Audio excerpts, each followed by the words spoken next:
ግረነን ነገር እንድንቀበል ቶሎ ንገረን አታስጨንቀን በማለትም እንግዲህ ናሆም እየደጋገመ በቁጣ ኃይል እየተናገረ ነበረ። ሆኖም እንግዲህ ዳግምም አረ ተረጋጋ እንጂ ናሆም መጀመሪያ ጥሩ ነገር ይንገሩን፣ መጥፎ ነገር መጀመሪያ አንተ ተረጋጋ ብሎ ይለዋል። ምን ጥሩ ነገር ይነግሩናል? አክስቴር ራሱ እዚህ ከመጣች በኋላ አይደል ያወቅኩት ብሎ ይላል። አሁን ወደ ኋላ ያለፈውን ነገር እያነሳን ለመወቃቀስ ሳይሆን ወደፊት ያለውን ነገር ነው ማወቅ ያለብን ብሎ ሲልም እኛ እኮ ሁል ጊዜ የሚነገረ ነገሮች ካለፉ በኋላ ነው በማለት እጅግ በጣም በቁጣ ኃይል ሲናገር፣ ኑሃሚንም እንግዲህ መሀል ላይ ውል እያለች ብቻ እያየቻቸው ነበረ። እንግዲህ አቶ ሌኩንም ይቆጣና ናሆም ምን እየሆንክ ነው? በዚህ በተረበሸ እንድናወራ ሳይሆን እንደ ቤተሰባዊነት እንድናወራ ነው የምፈልገው፣ ተረጋግተህ አዳምጥ ብሎ ይለዋል። እሱም እሺ ቶሎ ንገረን ብሎ ይለዋል። እንግዲህ አሁን ስራ መቀየር ሳይኖርብን አይቀርም ብሎ ይለዋል። እኛ እንግዲህ ልንከስር ባልንበት አሁን ላይ ጥሩ ነገር አቶ ተሰማ አግኝቶልናል። ስለዚህ ይህንን ስራ መቀየር አለብን በማለትም ሲነግረው ማለት ምን አይነት ስራ ነው ማነውስ ብሎ ሲለው እንግዲህ ዋናውን ባናቀውም አቶ ተሰማ ነው እያመጣው በቅርብ የተዋወቀው ጓደኛው ነው ብሎ ይለዋል። እሱም እንግዲህ ይሄ ነገር ምንም ነገር አልተዋጠልኝም ብሎ እንግዲህ ነው እንደምናውቀው ለወሬ ለአነጋገሮች ይቸኩላል። እንግዲህ ይሄ ነገር ምንም ያማረ ነገር የለም፣ ምናልባት የባሰ እንዳናቆለቆል እፈራለሁኝ በማለት ይናገራል።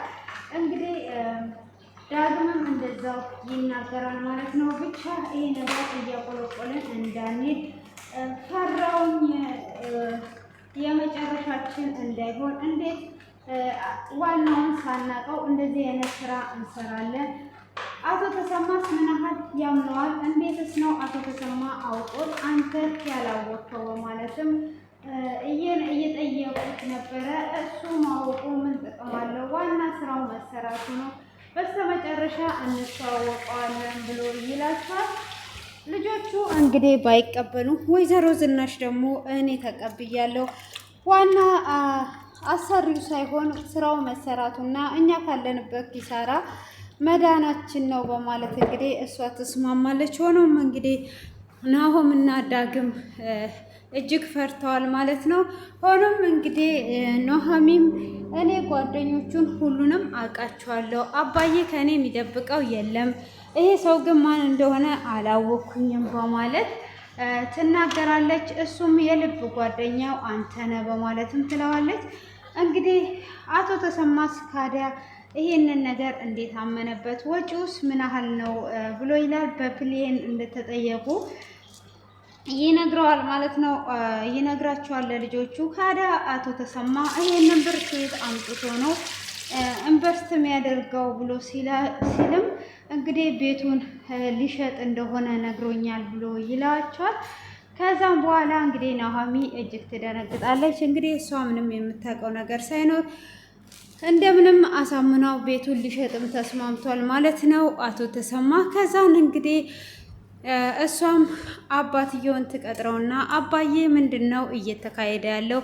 ድሮ ከኔና ከማዬ ምንም ነገር አትደብቅም፣ አሁን እኔም ሆንኩኝ እማዬ ምንም የምታውቀው ነገር የለም፣ ምንድነው እየተካሄደ ያለው እንድትነግረኝ እፈልጋለሁ ብላ ትለዋለች። እሱም ምንድነው እሱ አወቃችሁት አላወቃችሁት ምንም ጥቅም የለውም፣ ዋናው ነገር ልጄ መሰራቱ ነው። እኔ ታውቂያለሽ ከድህነት ላወጣችሁ እለፋለሁኝ፣ ያ ነገር ነው እንጂ ምንም ነገር የለውም። በቅርብ ነው የተዋወቅኩት፣ ይሄ ምንም የሚያሰጋ ነገር አይደለም ብሎ ይነግራታል። ሆኖም እንግዲህ እኔ ማወቅ እፈልጋለሁ፣ ስለዚህ ሰው እንድትነግረኝ እፈልጋለሁ ብላ ትለዋለች። እሷም እንግዲህ እንደዛ በምትለው ሰዓት እሱም ሊነግራት ፈቃደኛ አይደለም ማለት ነው። ሆኖም ከዚህም በፊትም ታስታውሳለህ አይደለ? በባዶ እየቀረ ነው እኔንና እማዬን ሳታማክር በሰራከው ስራ ነው። ስለዚህ አሁን ንገረን ብላ ስትለውም ምንም ነገር የምነግራችሁ ነገር የለም። ስለዚህ ምንም የሚፈጠር ነገር የለም ልጄ አታስቢ ብሎ ይላታል።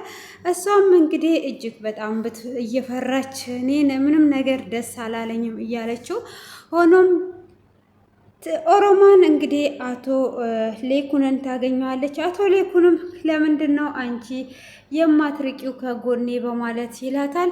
እሷም በጣም እንደተጸጸተች እና ድርጅቱን እና ቤቱን በመውሰዷ በጣም እንደተጸጸተች በዛ ላይ ደግሞ ብዙ ብር እንደሸጠች እና ብር ግማሹን ልሰጠው እንደመጣች ትነግረዋለች።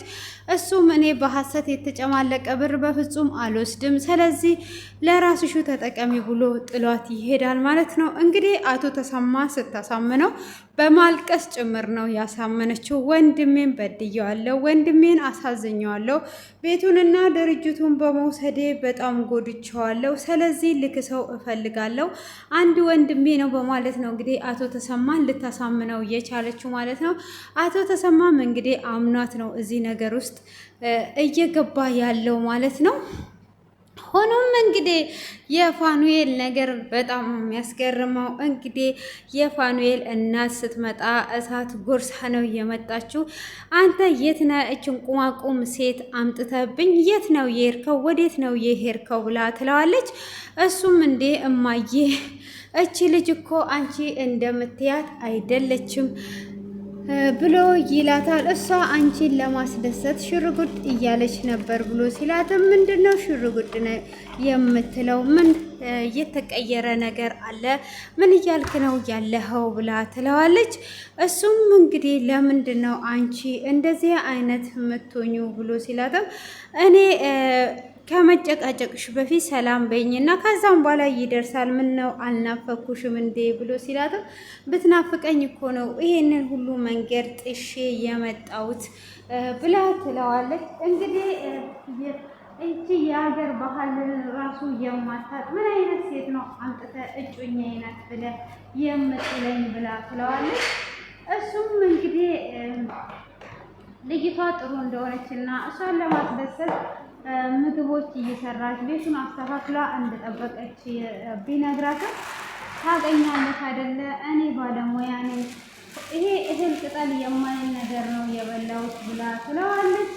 እሱም እንግዲህ ይደነግጣል። ሆኖም እንግዲህ እዛ ጎረቤት ያሳደገውን ሰው ስም ትጠራለታለች። መቼም ረስቼዋለሁ አትለኝም አይደል ብላ ስትለው አልረሳሁትም ብሎ ይላታል። የእሱን ልጅ ታስታውሳታለህ አይደለ ያቺ ድንቡሽቡሻን ቆንጅዬዋን ብላ ስትለውም አዎ ይላታል። እንግዲህ ለእሷ ለአንተ እንድታገባት ትዳር እንድትይዝ ስለምፈልግ ሽማግሌ ልኬ ነው የመጣሁት ሌላ ሰው እንዳይቀርመኝ ብላ ትለዋለች። እንግዲህ አቶ ፋኑኤልም እጅግ በጣም ደንግጧል ማለት ነው። እንደፈራውም እንግዲህ እሱ አሁን አምላልን ወዷታል። ሆኖም እንግዲህ እሷ ሽማግሌ እንደላገኝ ትነግረዋለች። እዚህ ከተማ ላይ ጠፍር ከማስተካከል እና ይሄ የሚቀቡትም ሜካፕ ከመቀባት ውጪ ምንም አይነት ሙያ የላቸው፣ ለሰው ልጅ ክብር የላቸው በማለት ትነግረዋለች። እሱም እንግዲህ ደንግጧል። ሆኖም እንግዲህ ሀምላልም ለጩና ትነግራታለች። ጩናም እንግዲህ የዶክተር ፋኑኤል እናት ስታፋጠኝ ነው የዋለችው፣ መስቀለኛ ጥያቄዎች እየጠየቀችኝ ብላ ትላታለች። እና እንዴት አድርጌ ነው እኔ የምሆነው? ስለዚህ እኔ አሁን ከዚህም በኋላ መቀጠል አልችልም፣ አሮጊቷ ቀላል አይደለችም ብላ ትላታለች። እንዴ ምን ነካሽ? ያ ሁሉ መስዋዕት ለኛ ከፍሎልን፣ አንቺ ግን ይሄንን ቀላል ነገር ማለፍ እንዴት ያቅትሻል? ብላ ትላታለች። ሆኖም ዶክተሩን በሐሰት እጮኛ ሁኝ ብሎ ያለሽ ልብ ውስጥ ቦታ ስላለሽ ነው እንጂ እንደዚሁ አይልሽም ብላ ትላታለች። ካዲያ እንደዚሁ ባይለኝም እንዴት ነው የማደርገው? በማለትም ትላታለች። እንግዲህ እንደዚህ ስትንከራፈፊ የገጠሯን ልጅ አምጥተው እንዳይድሩለት በማለትም ስትላት ያማ በፍጹም አይሆንም ብላ ትላታለች። ያ እንግዲህ በፍጹም የማይሆን ከሆነ ካዳ ምን ልታደርጊ ነው ብላ ስትላትም እንግዲህ ሀምላልንም እንደዛ ስትል በደንብ አፍቅረሻል፣ አሁን ገና አወኩብሽ፣ መናገር እንጂ ያልፈለግሽው ታፈቅሪያለሽ፣ እኔ ጩና እኮ ነኝ፣ እኔን ጩና ፋራ ልታደርጊ ነው እንዴ ብላ ትላለች። እንግዲህ ዳግምንም ደግሞ መቼ ነው ስራ አስገብተኸኝ ስራዬን ጀምሬ ደሞዜን የምቀበለው ብላ ትለዋለች። እንግዲህ በመጀመሪያ ቀን ደሞዝሽ እኔን ልትጋብዥ ነው አይደል ወይ? ማናጀሩን አውርቼዋለሁ ብሎ ይላታል። እኔ የሚገርመኝ ነገር እኔ ሳልናገር የምታውቀው ነገር ነው የሚገርመኝ ብላ ትለዋለች። እኔ ምልክ ግን ሌላ ማኔጀር አለ እንዴ ብሎ ስትለውም እኔ እኮ ማኔጀር አይደለሁም ብሎ ይላታል። አይ እንደዛ ከሆነ እኔ ምንም ብቻ ስራዬን ልጀምርና ወይም ደግሞ ግማሽ ደሞዜን ይስጠኝና ከሰጠኝ በኋላ ስጦታ ልስጥ ብላ ትለዋለች።